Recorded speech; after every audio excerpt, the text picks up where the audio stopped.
Colombia is now closer to a peace treaty with the FARC than it has been in half a century at this point.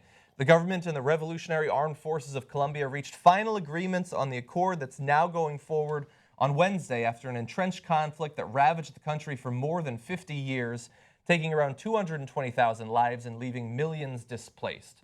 I've read somewhere about 5 million plus have been displaced as a result of this ongoing conflict. Something like 18% of the entire population of the country has been affected in some fashion by the conflict. Many people have grown up, lived their entire lives during this conflict. So the accord that's now going forward towards a referendum lays out the terms under which rebels will disarm and eventually enter civilian life again. We have a comment from Juan Manuel Santos, the president of Colombia, who says, "We are giving the final word to the people. Peace is always better than war. It will remove the fear we have all grown up with after so many years. Peace offers opportunities that most Colombians never had." So this will go forward sometime in the next, I believe, the next 30 days towards a popular referendum. But this is already a lot of progress. There have been something like 4 or 5 instances historically where they've come close to some sort of treaty. But people on both sides say that the promises that have been made, the psychological approach of those who are debating this and have been negotiating it for at least 4 years is far more serious than in the past, and a lot of people believe that this could actually pass. But that doesn't mean that everybody likes this agreement. Opponents of the deal, led by former President Alvaro Uribe, says it gives rebels amnesty for too many crimes and is unfair to law-abiding citizens because it calls for subsidizing fighters as they leave jungle and mountain hideouts to look for work. And we actually have some numbers on what that would actually look like. Part of the plan to help the FARC fighters involves paying them 90% of Colombia's minimum wage as they emerge from their strongholds. The negotiators compared the roughly $200 subsidy to the thousands of dollars spent on each army bombing raid. It's easy to look at that money and say that's a lot of money that would be going to people that I hate, but fighting the people you hate is also extremely expensive. Okay, so this one has a clear answer. This is a wonderful treaty and a wonderful process by which they arrived there, except for the 52 years preceding it. So when it seems on the surface like Uribe, the former president, is making some interesting points. Wait, why are we subsidizing these guys? Did FARC commit atrocities? Definitely, they did. There was one horrible one that where they bombed a church. Over 100 people died inside the church. There was great atrocities on all sides.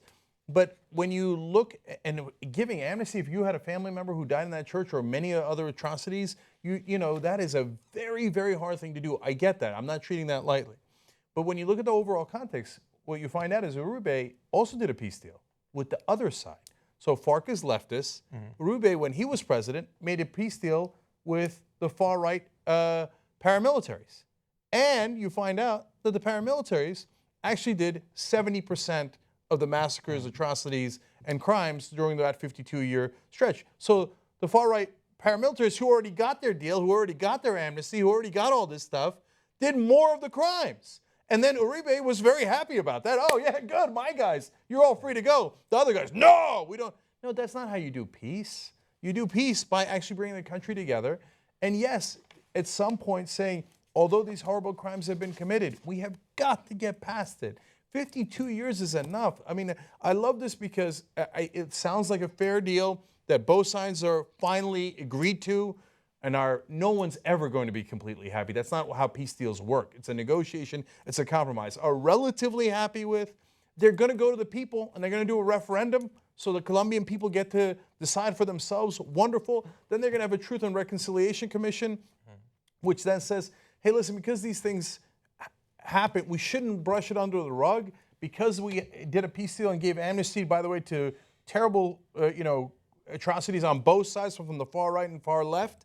That doesn't mean that that was okay. We need to find out what happened and get past it as a country. And to me, another part of this that's so great is the legacy of Nelson Mandela. So he's in a lot of ways, he started this idea where he said, yes, but man, have there been terrible atrocities done to black folks in South Africa. In a lot of ways, it couldn't get worse. But we are going to get past it, and we're going to do it through peace, and we're going to do it through Truth and Reconciliation Commissions. So when I see any country that can get past a 50-year mistake and actually head towards peace, it is such great news. And if they can make it work in Colombia, maybe we can dare to dream that we could do it in other places like the occupied territories. And, you know, and you go down the list. I mean, look, we did it in Ireland. And you think Ireland was easy? It wasn't easy, right? In Northern Ireland, I mean, there was terrorist bombing after terrorist bombing and oppression from the British side. And deep, you know, seated anger and rage over, you know, all the deaths and murders and oppression. But we got past it. So this is fantastic news. I mean, we don't get to vote, right? So the people of Colombia will decide at the end if they want it or they don't want it. But I hope to God they give it a chance, because I think this is a great direction, not just for Colombia, but the whole world. Okay, and can I give one more shout out here to actor and activist Hector Aristizabal. Sorry, Hector, I don't know how to pronounce your last name. I'm sure likewise, right? But I did not know about him until I started reading about the peace deal. And what an unbelievable guy. I want to share 3 quotes of his from you, because he got, to give you context, back when he grew up in Colombia, he's from Medellin, he was captured by the government when he was going to university. They thought he was part of FARC. He wasn't. They were wrong. And they tortured him. Yeah. And so, by the way, they beat him, they deprived him of food, sleep, water, waterboarded him, and electrocuted him, right? Not electrocuted, obviously, to the point of death, but gave him electric shocks. By the way, when I saw that list, I was like, oh my God, we did every one of those things to the people in Guantanamo except the electrocution, right? And that in Abu Ghraib, we pretended to do, but didn't actually carry out. So is waterboarding torture? Yeah, for decades earlier, the Colombian government was doing that to its detainees. It's textbook torture. Anyway. Well, enhanced interrogation. Oh, that's right. Yeah. And so but enhanced. It sounds nice. And the paramilitary groups killed his brother, okay?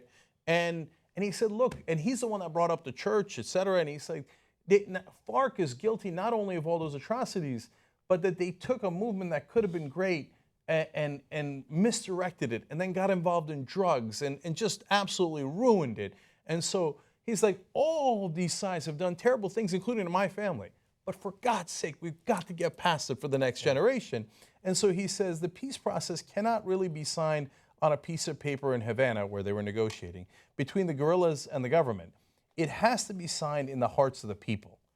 So that's a beautiful thing to say, but it's also incredibly true. Because unless they agree, that's why I love that there's a referendum, it's not going to stick anyway. Yeah. Right? They'll go back to war unless they found real justice, real equilibrium. And yeah, go ahead. Oh, no, I was going to say, I mean, I fully agree with you. You know, the interesting thing about this, and you talked about the drug aspect, and you talked about the complaints with the money aspect, and they always bring that in. But yeah, it is cheaper to not be at war. And when you look at the nation of Colombia, what this has done, 52 years of fighting. I mean, and you know, I compare this to like the gang problems we have here. Like when you had the Crips and the Bloods and they were going at it, their biggest problem was the history, right? Because if you were a Crip, a Blood killed your big brother. So now you have to kill one of theirs. And at some point they both said, okay, we got to let that go. Like, it's unfortunate that this history, and it's the same thing here. It's unfortunate, the history, the atrocities, but like you said, like Nelson Mandela said, or this activist said, it'll never be even. There'll never be enough people killed on the other side to make you feel like, okay, now we're even.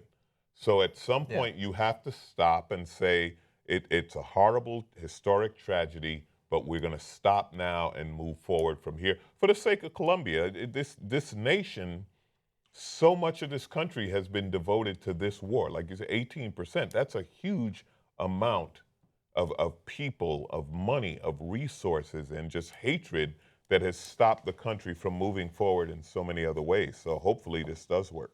Alonzo, Hector also said something else that is perfectly related to what you were saying. He said all reparations are symbolic. No one can bring back the 45,000 people who were disappeared, assumed dead, or dumped in mass graves, even the 5 to 7 million people who've been displaced from their lands.